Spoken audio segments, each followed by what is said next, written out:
Hello friends, welcome back to this lecture and before we move into the new concept in C++ which is the concept of classes, I want you to revise few of the concepts related to the operator overloading, function overloading and the default arguments. Okay, so let me show you. This thing I will share with you in the downloadable section. From there you can see these things, you can download these things. So there are few important points which are related to the overloading default arguments. Okay. So the first thing is like the default arguments cannot be considered for operator overloading. Okay. You might have seen that you have written the default arguments for some of the functions. And you know that when you are doing the operator overloading, that operator overloading is also a kind of function. Okay, so let me show you with the help of an example. Suppose in the previous one of the previous videos we have done this example of complex numbers, and in the complex number we have one real part and one is imaginary part. Okay, so we have seen that you can write some function like void get sum. Okay, if you do something like complex C1 and then complex C2, and if you want to provide some default argument then you can do something like this 3 2. Okay, I hope you are able to get this, like why I have done this, because you know that the structure variables can be initialized using this. So if we are providing the default values, then we are initializing with 3 and 2. 3 is the real part and I is the imaginary part. Okay, so if you will compile this. Okay, let me just right click on it and compile this. If you compile this, there will be no issues with this. This is perfectly fine. With the functions, it is perfectly fine. Even if you use the reference of, and here also if you use the reference of, this is perfectly fine. This doesn't have any problem. Here it is having the problem. Initial value of reference to non-const must be a value. So it cannot be used with the references. Okay, so you need to remember this thing. So that's the only thing you need to remember related to the references. So if you are using the references and if you are trying to give the default argument to the references, then it will not allow you to do so. Okay, so that is one thing that you must need to remember, and this is perfectly fine with the functions in C++. You can write this. Okay, but if you use this, like you are going to write some function which adds two numbers, and that is the operator overloading. So overloaded operator is also a function. Okay, so if we are writing something like this, complex and operator plus, and then you are writing like complex C1, and then you are writing like complex C2, and you want to provide some, default values here. Okay, like 2 and 3. Okay, so if you try to compile it now, you can see here itself it is showing you the error. Okay, so it is showing you the red symbol, which means that there is some syntactical error, right? So if you compile this, you will be able to see the error. 0 succeeded, default argument not allowed, and also plus cannot be default, cannot have the default parameters. Okay, so this is the one thing that you need to remember. And suppose if you even have this overloaded, if C++ could have provided this overloading, then in that case what could have happened? You might have written something like this, complex C3. Okay, and then you might have written something like C1 plus, and then you might have done like this, which is not a correct statement. Okay, the operators can only be used with the operands, and that is why the overloaded operators does not allow you the default arguments. Now you might have understood why the developers who developed this C++ compiler, why they were not able to provide the default arguments feature to you, because it does not make any sense. Okay, with respect to the operators, operators always need the operands to work on. Okay, so this was one thing that we need to understand, and after that we have this thing like name mangling. You might have understood the concept of name mangling when we were doing the function overloading. You might have understood that when we write the different functions with the same name, then what does compiler do? It mangles the name based on the number of arguments we have passed to it and all that, right? So uh, if you don't want to do the name mangling, or if you don't want to do any kind of function overloading for a particular kind of function, then in that case, you can use this extern C. Okay, so let us see this one as well. So let me write some function. I'm writing a function extern C, and here I'm giving like int, or you can say like void get me. Okay, and int A, int B we are doing. Okay, so if we doesn't do anything, then in that case, if you write like get void get me int A, int B, int C. Okay, so I'm writing the two functions with the same name, but initially I have made it like get me should be an extern she type of function. Extern C means this piece of code which has been enclosed within this bracket, it should be treated as a function of C. It should be treated with respect to the C language. And in C language, you know that there is no such operator, no such name mangling concept, right? So here, if you will try to compile it, it will be, it will not giving any error because this one is get me. This one has given you, a different function, and this one is giving a different function, right? So if you again do this thing like inside this, so here it is fine, like get me, it is C style function, and this get me is C++ style function. So it will be able to mangle because there are different arguments, right? But if you provide this in here inside the section like extern C, okay, so what will be happening, like you will simply be able to see that it will give you an error, right? So you cannot overload a function with extern C linkage. So this is what it will tell you. Okay.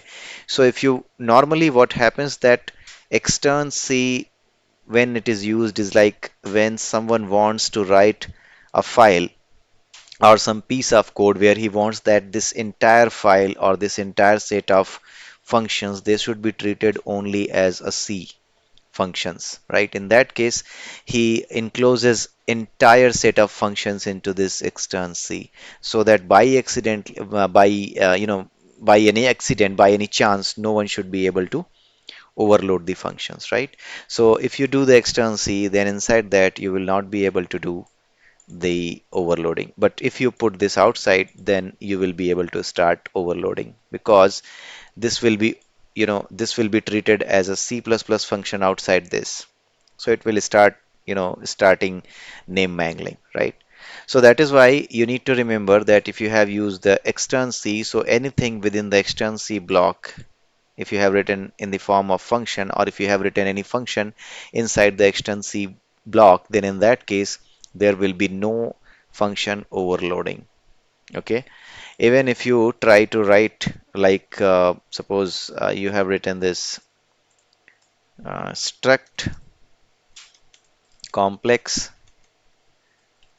and then you have written like int r and then int imaginary I and then you are trying to write an overloaded function here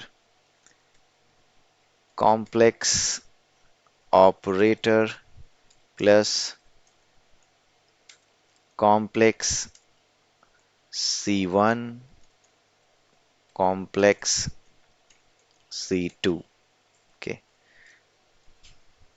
so if you try to now compile it within the extern C clause, let us see what happens.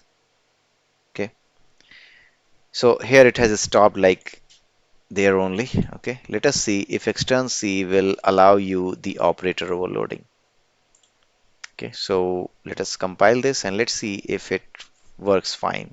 Okay, let me do like complex C3 okay is equal to C1.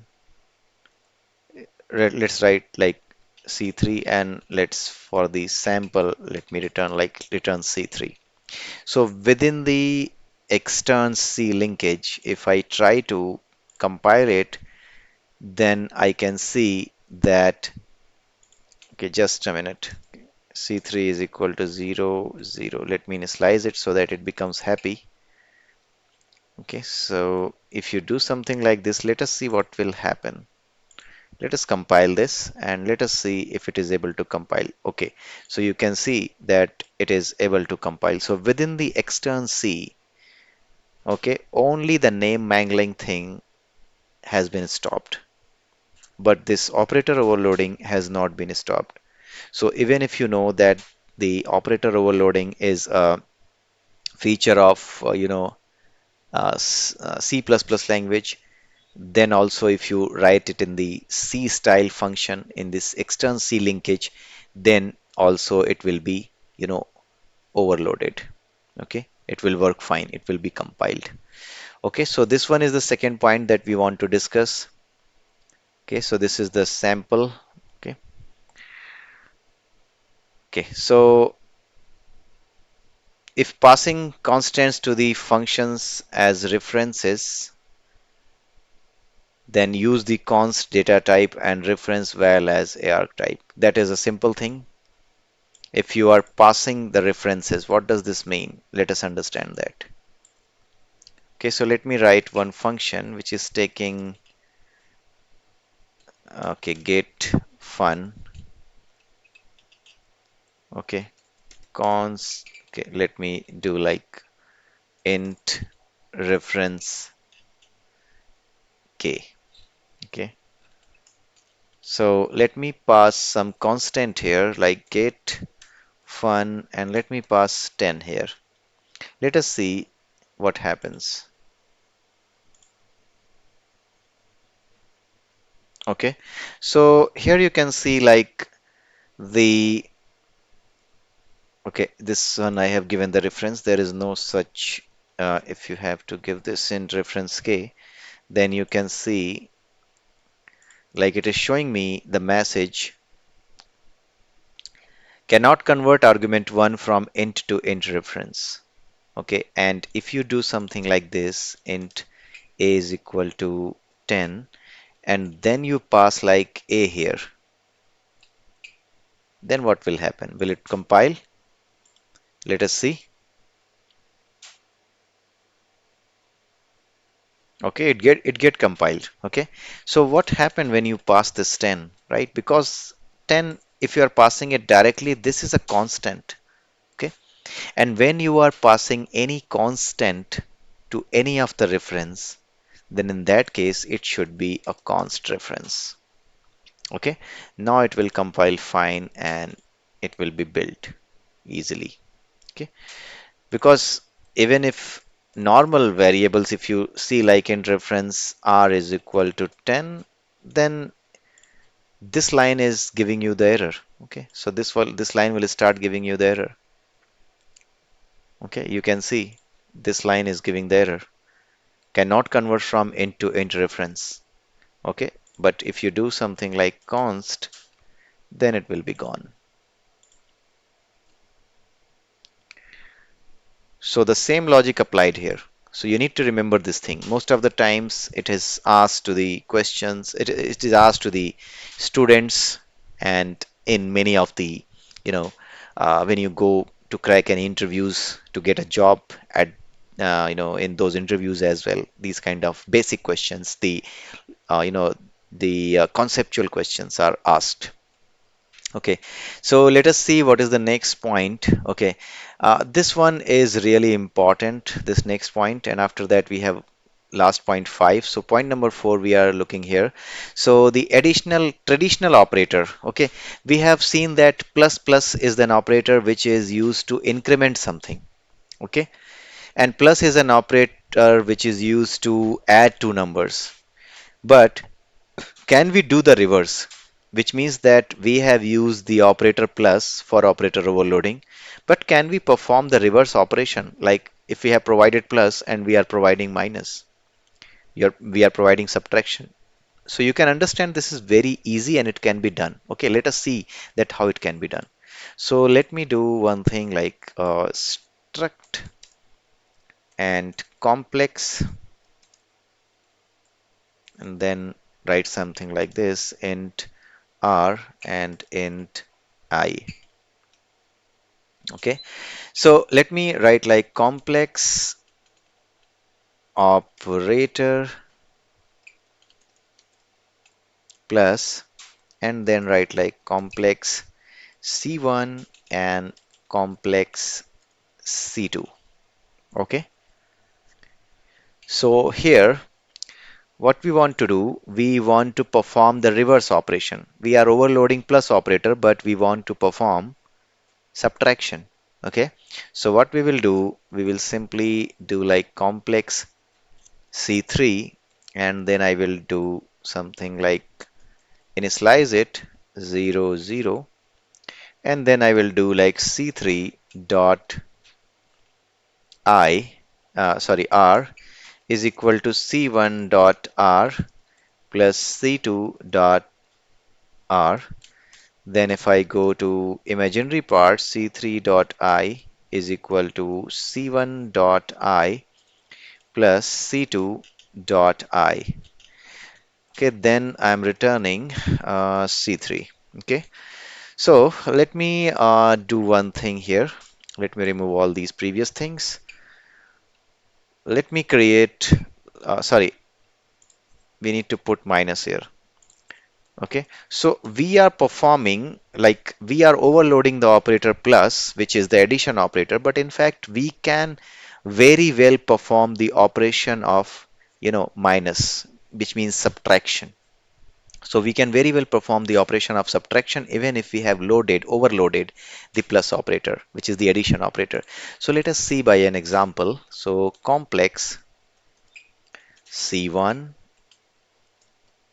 is equal to, let me give some value, 4, 5, and complex C2 is equal to, let me give some value like 2 and 3.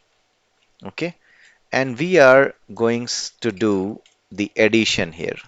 Considering that we are doing the addition here, we perform like C1 plus C2, and then we are trying to write like ENDL.